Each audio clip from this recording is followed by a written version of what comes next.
నమస్తే welcome to gossips garage నేను సునీల్ సరిగ్గా ఏడాది కింద 151 సీట్ల నుంచి వైసీపీ 11 సీట్లకు పడిపోయింది.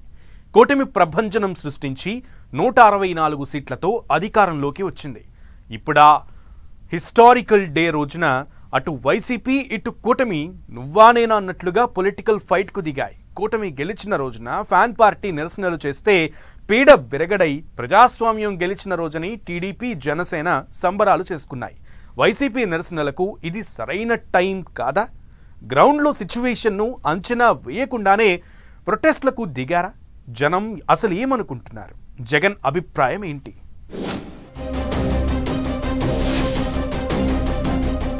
కూటమి అధికారంలోకి వచ్చిన రోజు వైసీపీ నిరసనలు, నియంత ఓడిన రోజు పీడ విరగడైన దినమంటున్న కూటమి, పోటాపోటీగా కార్యక్రమాలు, విమర్శలకు ప్రతి విమర్శలతో వేడి, నిరసనలపై వైసీపీ మరీ తొందరపడిందేమోనన్న టాక్.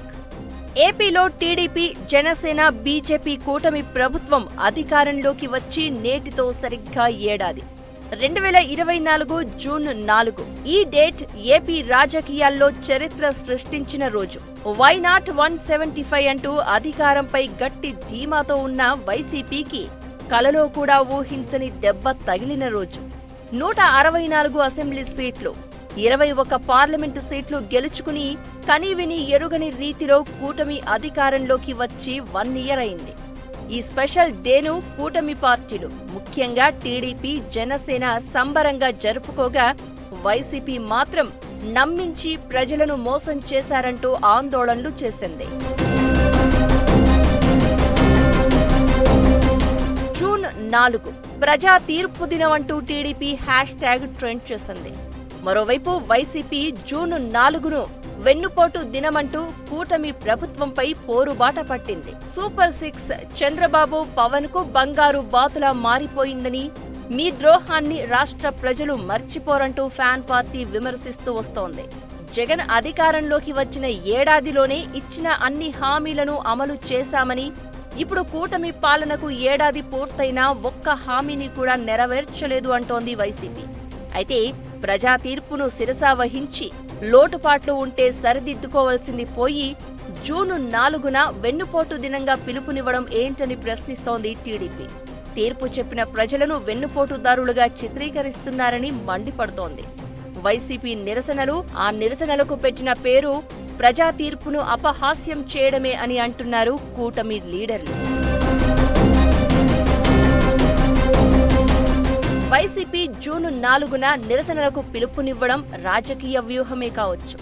తన పార్టీ శ్రేణులను ఉత్సాహపరచడానికి, ప్రజల్లో కూటమి ప్రభుత్వంపై వ్యతిరేకతను క్రియేట్ చేయడానికి ఈ నిర్ణయం తీసుకున్నట్లు కనిపిస్తోంది. అయితే ఎన్నికల ఫలితాలు ప్రజా తీర్పును ప్రతిబింబిస్తాయని, అలాంటి తీర్పు రోజును వెన్నుపోటు దినము అని చెప్పడం ఏంటంటూ విమర్శలు వ్యక్తమవుతున్నాయి. వైసీపీ తమ ఓటమిని సమీక్షించుకుని సమస్యలపై పోరాడకుండా కూటమి ఇచ్చిన హామీలతో ముడిపెట్టడం ఏంటన్న చర్చ జరుగుతోంది. ఎన్నికల ఫలితాల రోజును వెన్నుపోటు దినంగా నిర్వహించడం ప్రజాస్వామ్య స్ఫూర్తికి వ్యతిరేకమంటున్నారు పొలిటికల్ ఎనలిస్టులు.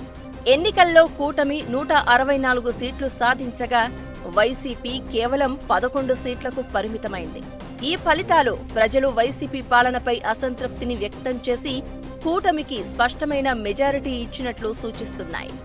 ఈ తీర్పును వెన్నుపోటుగా ప్రచారం చేయడం ద్వారా ప్రజా తీర్పే తప్పు అని చెప్పినట్లుగా అవుతుందని అంటున్నారు. ఒకవేళ నిరసనలు చేపట్టాలి అంటే కూటమి ప్రభుత్వం అధికారం చేపట్టిన రోజు ప్రొటెస్ట్ చేయాలి, కానీ ప్రజలు తీర్పు ఇచ్చిన రోజున నిరసనలు తెలపడం ఏంటో అర్థం కావడం లేదంటున్నారు. పైగా కూటమి ప్రభుత్వం అధికారంలోకి వచ్చి ఏడాది కూడా పూర్తి కాకముందే విఫలమైందని అనడం కూడా తొందరపాటే అంటున్నారు. ఏ ప్రభుత్వమైనా ఆర్థిక వెసులుబాటు చూసుకుని హామీలను అమలు చేయడానికి కనీసం 2 ఏళ్లు పడుతుందన్నది మర్చిపోవద్దు అంటున్నారు.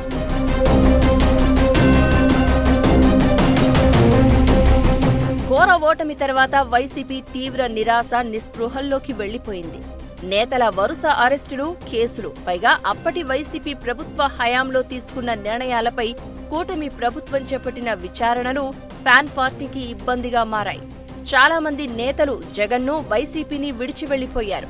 ఉన్న కొంతమంది నేతలు కూడా నియోజకవర్గాలకు వెళ్లడం లేదు. పార్టీ యాక్టివిటీని స్పీడప్ చేస్తున్నట్లు కనిపించడం లేదు.